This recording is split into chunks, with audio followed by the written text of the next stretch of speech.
बच्चों में, लेकिन ऐसा नहीं होना चाहिए। वही का बेटा है, वही की बेटियां हैं। फिर क्यों?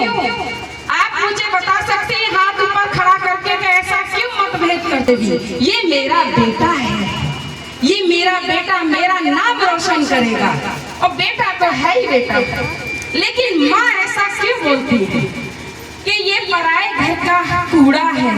क्यों कूड़ा क्यों बोलती है? वो आपके घर की लक्ष्मी है, उसको लक्ष्मी क्यों नहीं बोला जाता? लेकिन मैं आपसे स्पेशली बोल रही हूँ, बेटी अलग नहीं बनाएगी सिबलिंग पार्थिंग, आपके साथ करेगी अर्चन, क्योंकि वही का बेटा है, वही की बेटी है, कोई अलग नहीं है। हमारे लिए सभी बराबर हैं। क्या उसने पेट में से जन्म नहीं लिया? बेटी ने लिया है ना, तो ऐसे ही बेटे ने भी लिया है। तो ऐसा क्यों कहते हो कि बेटियां पराई हैं? आप मुझे बताइए क्यों कहते हैं? पिता लोगों को पता हो तो पिता हाथ खड़ा करके बता दे, और माताओं को पता है तो माताएं बता दे कि बेटी पराई क्यों हुई। क्या बेटियों का नाम नहीं होता? अपने घर रहती है किसकी? फलाने सिंह की बेटी है। यही होता है ना कि फलाने की बेटी फलाने की नातनी जा रही है। क्या हमारा नाम नहीं है? ससुराल में जाती है तो क्या कहते हैं? फलाने की बहू जा रही है, या बेटे की बहू जा रही है, नाती की बहू जा रही है। अरे हमारा भी तो कोई नाम है, हम भी अपने नाम से जाने जा सकते हैं कि ये फलाने का पति जा रहा है, ये फलाने का पुत्र जा रहा है, ये फलाने का पिता जा रहा है। क्यों? हम क्यों नहीं कहला सकते? हम क्या कमजोर हैं? आप मुझे बताइए, बेटी क्या नहीं कर सकती है? बहुत कुछ कर सकती है। क्यों नहीं करती हैं बेटियां? अब तो बहुत आगे बढ़ गई है बेटियां, अब बढ़ना भी चाहिए, बढ़ना भी चाहिए। और बेटी कभी पराई नहीं होती।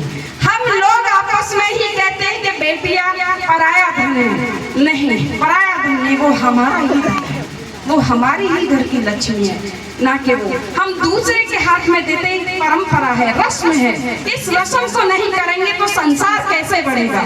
ये संसार बढ़ाने के लिए हमें परंपरा निभानी पड़ती है। इसलिए हम बेटी का हाथ दूसरे को जानते नहीं है, कुछ नहीं, सिर्फ देख के आते हैं कि ये कैसा है, चेहरा मोहरा अच्छा है, संपत्ति अच्छी है, यही देखते हैं ना। बाकी का उसका आचरण नहीं देखते कि वो कैसा है, उसका परिवार कैसा है।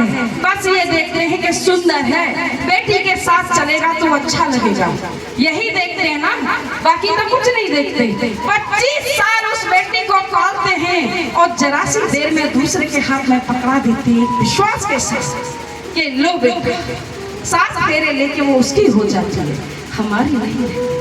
क्यों? आप मुझे बताइए, वो दूसरे के घर जाती है, घर प्रवेश होता है तो हमारी साक्षात लक्ष्मी का प्रवेश होता है। बेटियां हमारी लक्ष्मी होती हैं, वो जिस घर में जाती है वो नाम रोशन करती है, लक्ष्मी बरसाती है हर चीज का। क्यों? कैसे होती है लक्ष्मी? जिसको पता हो बता सकता है कि कैसे होती है लक्ष्मी। पता है? किसी को पता है? हाथ खड़ा करिए। नहीं पता। वो लक्ष्मी कैसे आपके घर में जाती है, धन लेके जाती है, सब कुछ लेके जाती है, स्वयं को लेके जाती है, पुत्र की प्राप्ति कराती है, सबको अपना कहती है, वैभव बढ़ाती है सबका। बेटी वहाँ एक पल 4 दिन रह के आती है, 4 दिन रह के पग फेरा की रस्म के लिए आती है, तो माँ से क्या कहती है? माँ जल्दी करो, मुझे अपने घर जाना है। यही कहती है ना।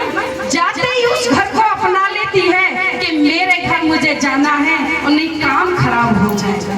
क्या कभी दामाद कहता है कि आप मेरी माँ हो, कि माँ आप जैसा कहोगे मैं करूँगी? क्यों दामाद क्यों नहीं कहता उस सास को अपना?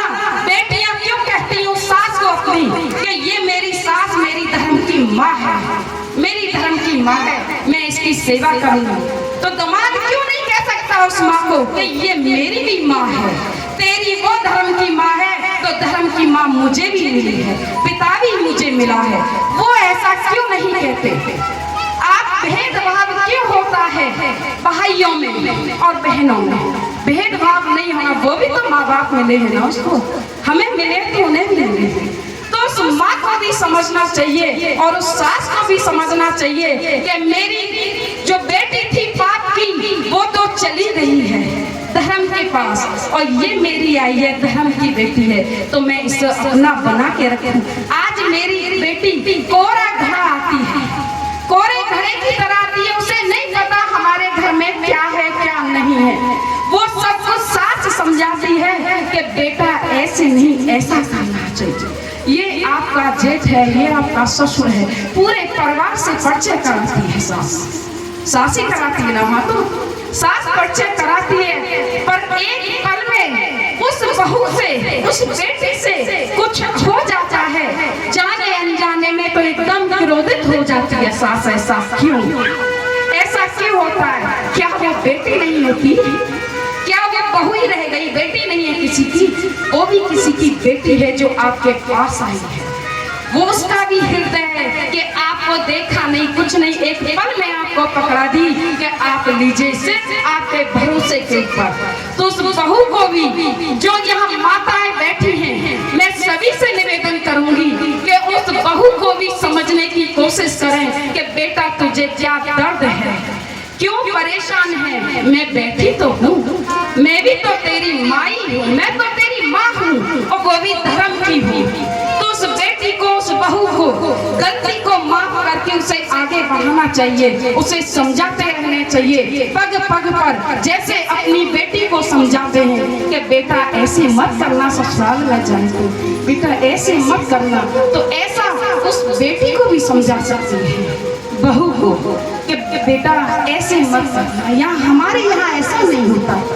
जो विरोध में समझाते हैं उसे प्यार से भी समझाया जा सकता है। तो उस घर में कलेश कभी नहीं होगी जिस घर में ऐसी माँ होगी, जिस घर में ऐसी माँ होगी। तो मैं सारी माताओं से, सारी सासों से, सारी बहुओं से यही निवेदन करूंगी कि आप जैसे माँ पार्वती ने विदा किया, ऐसे ही उस बेटी को आपने भी विदा किया है, और प्रेम से उसे समझा के, संजो करके, वो आपके घर की लक्ष्मी है, वो आपका गौरव है। आज उसका गौरव गिरेगा तो वो सबसे पहले आपका ही गौरव गिरेगा, ना कि बहू का गिरेगा।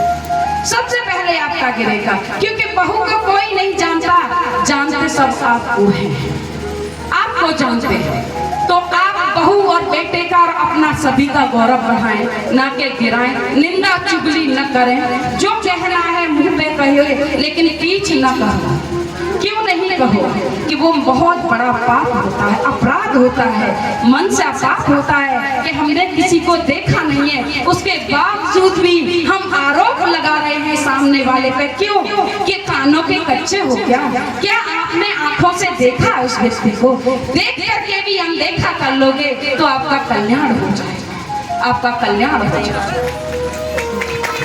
पाप के भागी न बनो, मेरा सभी से है, पाप के भागी मत बनो। और कभी भी ये मत कहो कि ये पराया धन है, ये पराया धन नहीं होता, ये हमारा ही धन होता। हमारा भी कोई नाम है, हमारा क्या नाम नहीं है। मुझे भी गुरु महाराज जी मिले थे, तो मैं भी नई साल वाले दिन मुझे जबरदस्ती ले जा गया था परिक्रमा के लिए।